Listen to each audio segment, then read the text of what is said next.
daily gambling game show that takes betting seriously, but not much else. Get our favorite plays on the totals, sides, props, exotics, and futures to jump on now.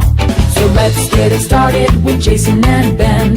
Let's get it started with Jason and Ben. Let's get it started with Jason and Ben.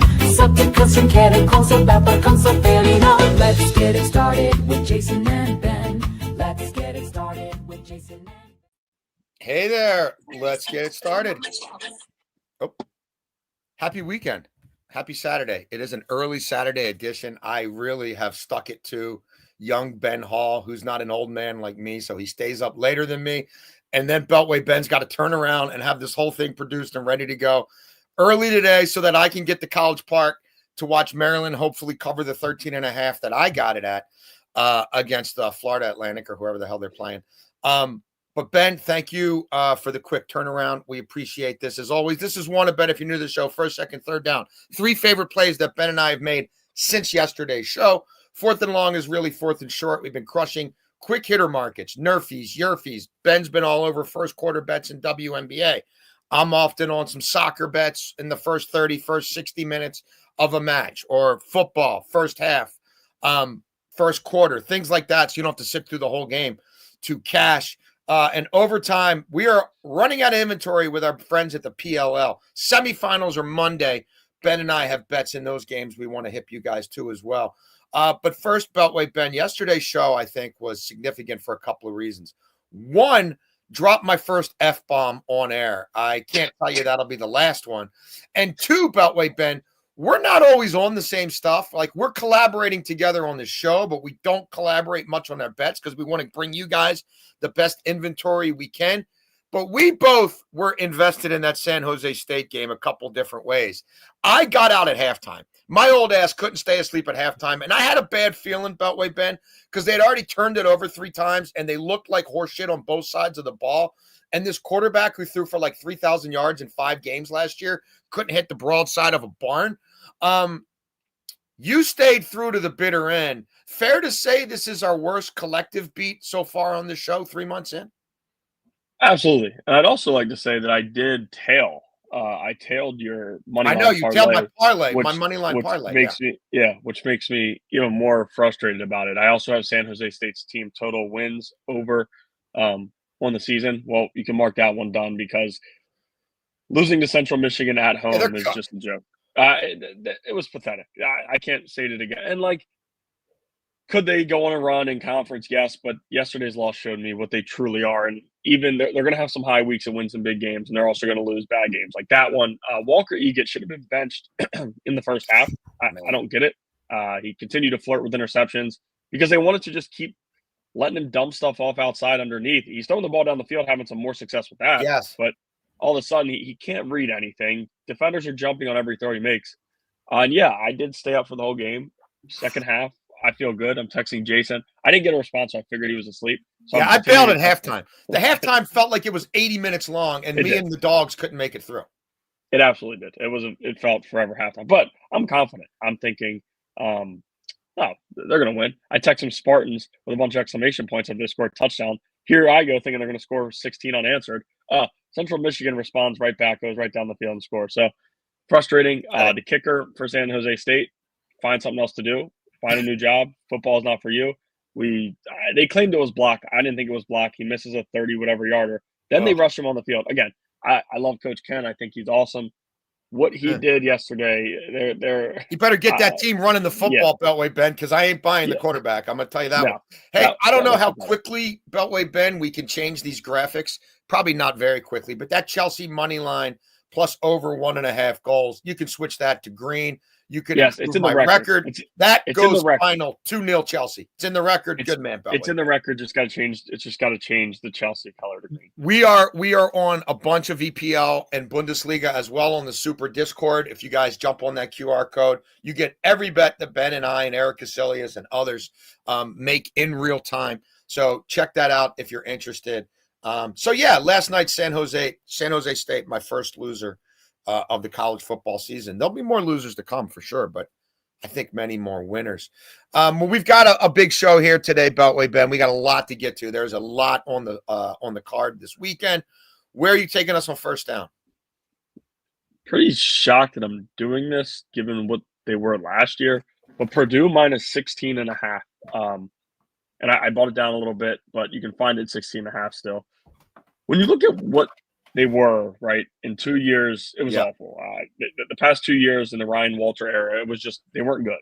Every Big Ten opponent smoked them. It wasn't close. However, this is year one for Barry Odom, and he had a lot of success at UNLV.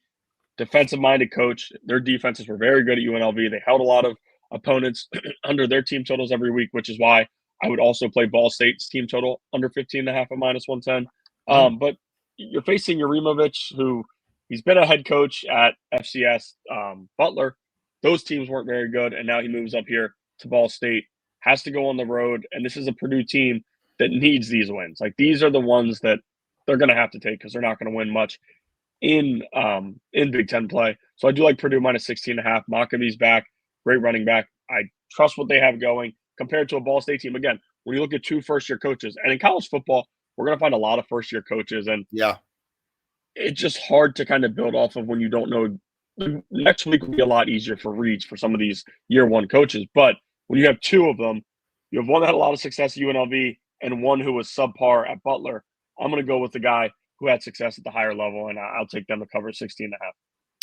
I got a college football play on first down as well. Give me the Volunteers under 2 touchdowns here. I like this at the 13.5. Syracuse, great story. I really believe in the head coach. I went to Syracuse. I've got a daughter at Syracuse right now.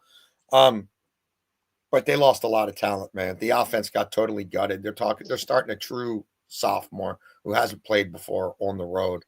I think that could be a problem. Tennessee's defense is a legit SEC defense. They have blue chip players, and they have, what's most important to me, a deep rotation. And we've seen in some of these games attrition already. These kids are just getting into shape.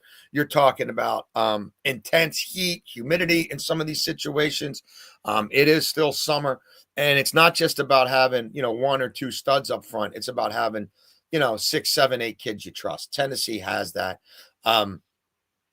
It's just, to me, it's a team that I think is going to struggle to compete in the ACC versus a team that can compete in the SEC with a legitimate home field advantage.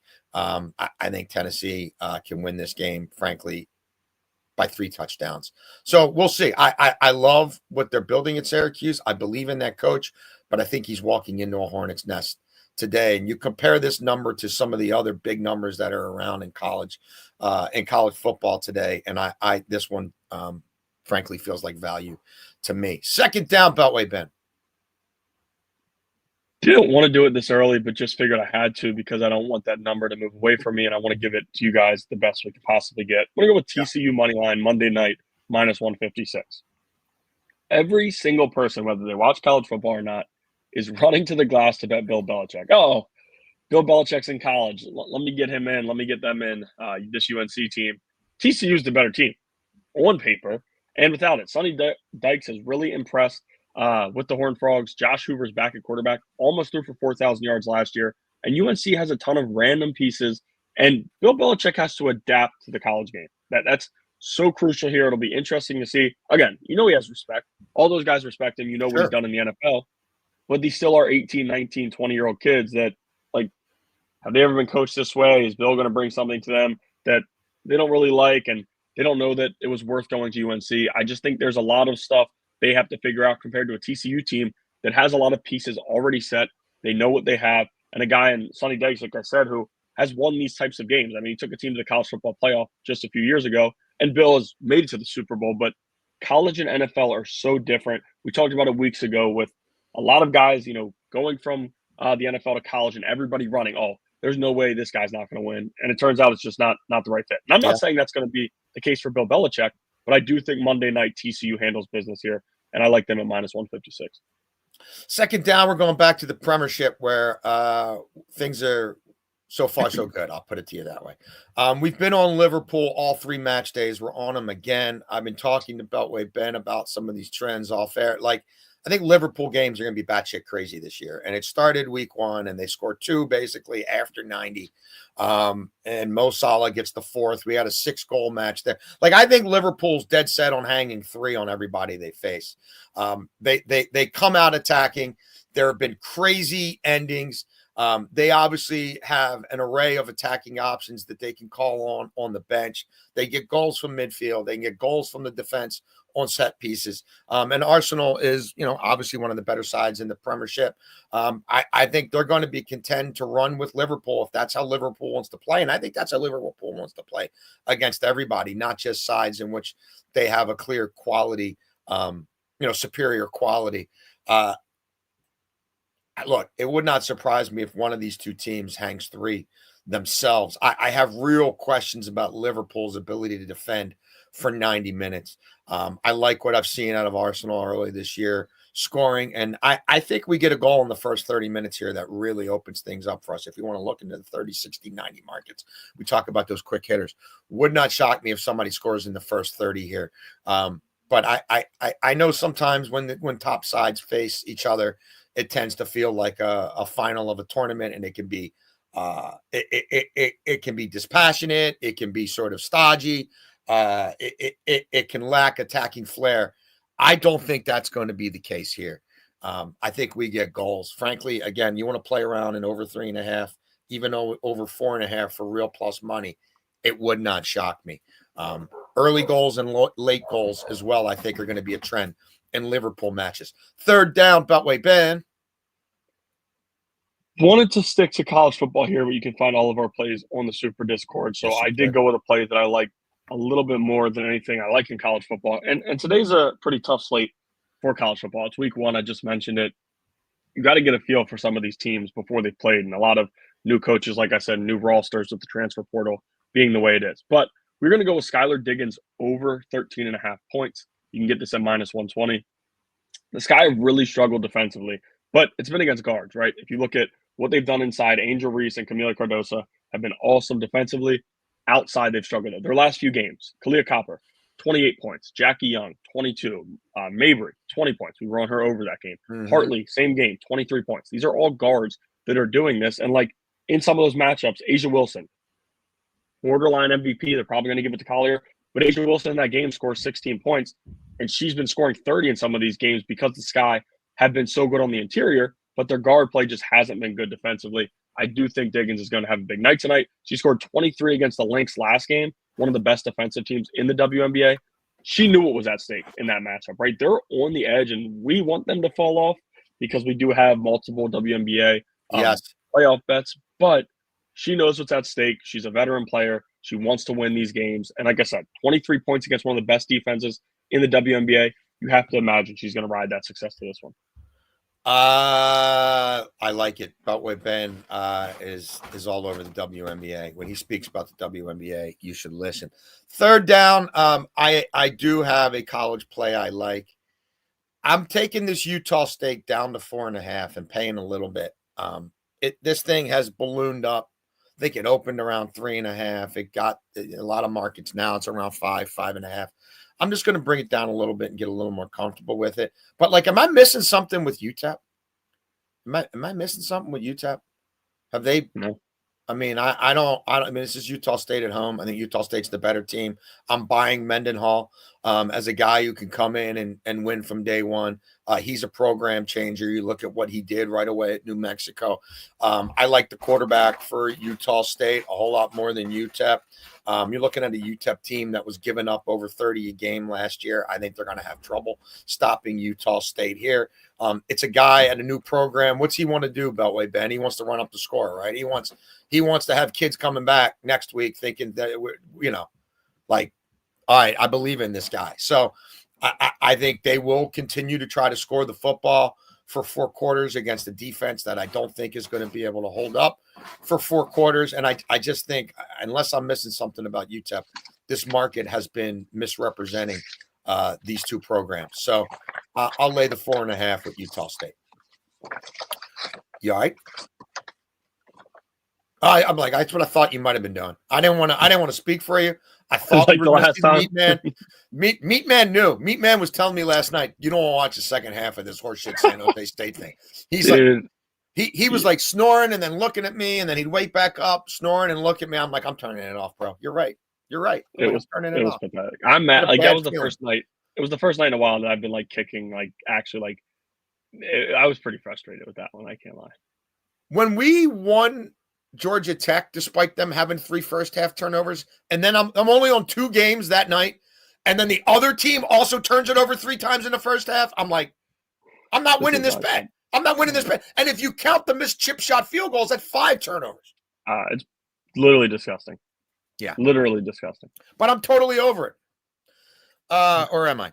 4th and short, Beltway Ben.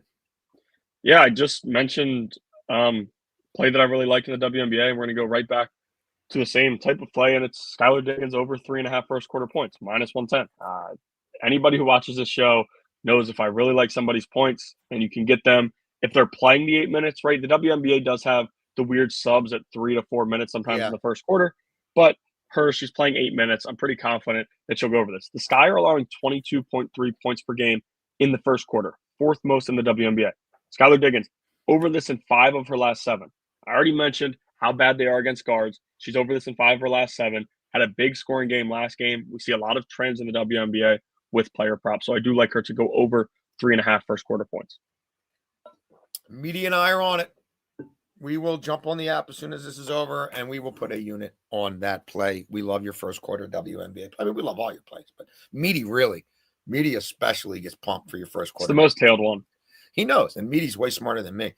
I told you guys I wasn't bringing an MLB bet back on this show until I hit a few. Well, we hit a few last night, although we also lost a couple that whatever.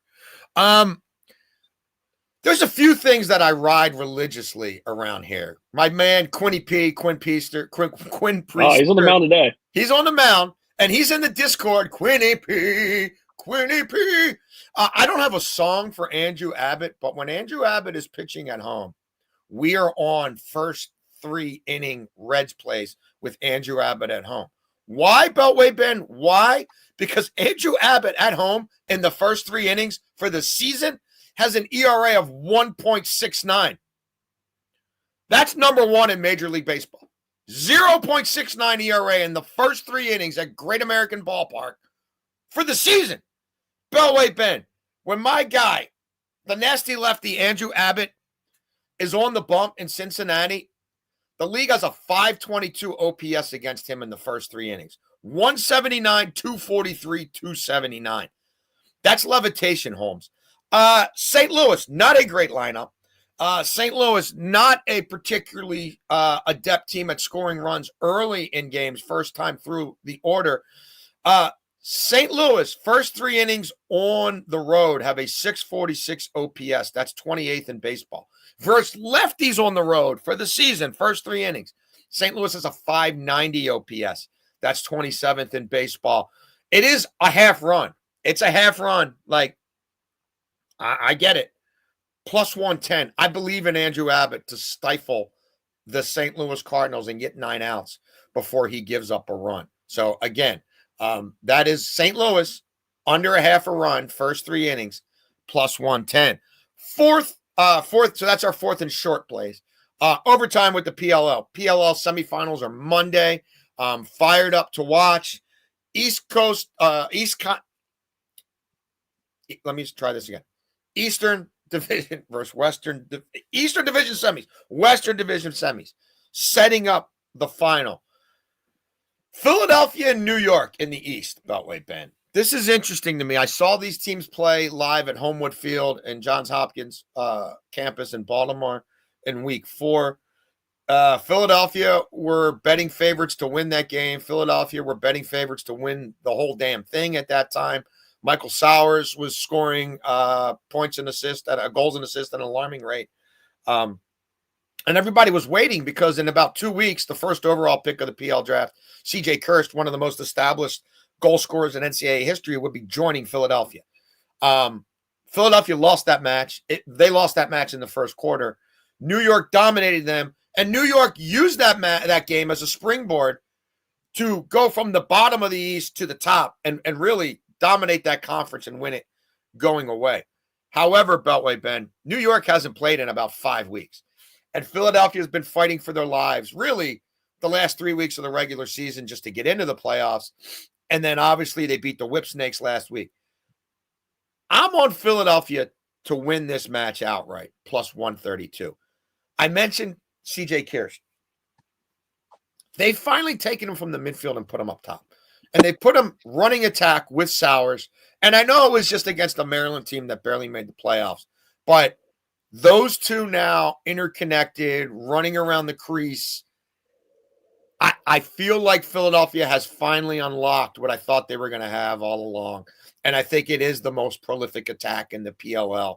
And it's multi-dimensional now.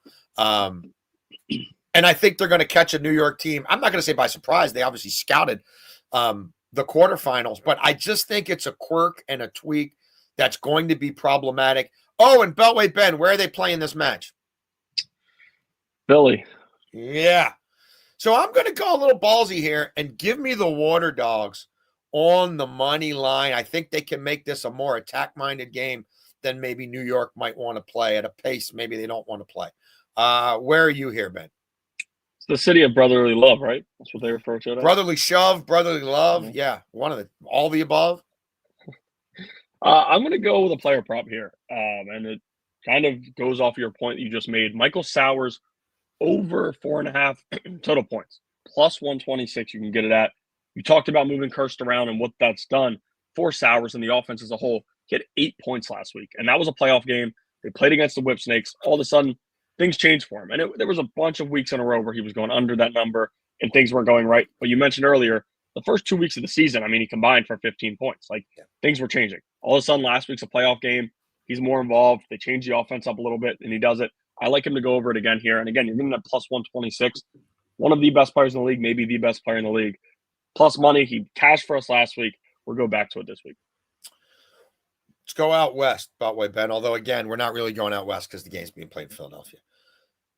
Denver, really, after a slow start week one, they have been the class of the West. Maybe the most complete team in the PLL. Their end of the regular season match against New York, where they came back and won that by a goal, I think really spoke to their overall class. Now, like New York, they haven't played a game in over a month. That's just the way we've got bye weeks and the way the playoffs work. And California, kind of like Philadelphia, been fighting for their playoff lives the entire second half of the season. They moved up the table, found a way to qualify. And they beat a Carolina team that they were trailing 10-5 to at the half last week. So, I don't want to discount them at all. But the last time these teams faced, Denver blew them out by 6 goals. California, Beltway Ben, scored 12 unassisted goals against Carolina. There was just room for them to run. I'm not sure about what was going on there. A Carolina team that's been pretty good defensively. I'm watching it, and there's just wide swaths of green grass, and it's just that's not going to be the case against Denver. The first half, I think Denver could be a little disjointed because of how much time they've missed. But I just they're the best team in the league for me. They don't have a lot of warts. I think they can win ground balls. I think they can win faceoffs and get possession that way.